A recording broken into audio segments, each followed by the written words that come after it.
As you'd expect, F1 teams can be a little coy when it comes to showing off all the details of their latest challengers ahead of the season.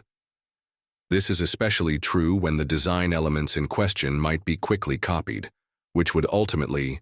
come at the expense of those who were first to the scene. You might be mistaken in thinking that only the top teams come up with nice, new, neat solutions, and those following in their wake further down the pack are the ones that then come up with their own version.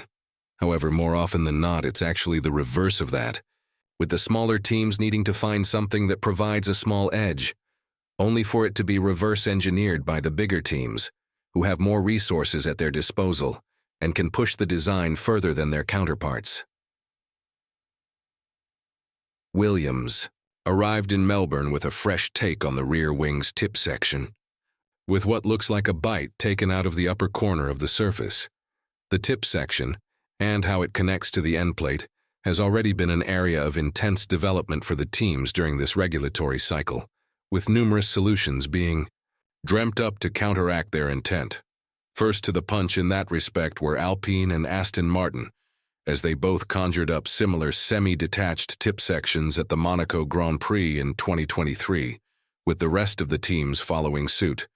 which has led us to a point where all 10 teams now have some variation of the design on their car. The latest iteration of this solution that's appeared on the FW47 is by no means a game-changer, but given the development that's already been undertaken by the teams so far, it's interesting we're still seeing new solutions, and moreover, one that might interest their fellow competitors. It's likely the reason why we didn't see the design appear during pre-season testing, with the team opting to use their regular squared-off solution in Bahrain instead. Interestingly, there was no mention of this change in the pre-event car presentation document, but given that it's more likely a trim rather than an entirely new piece,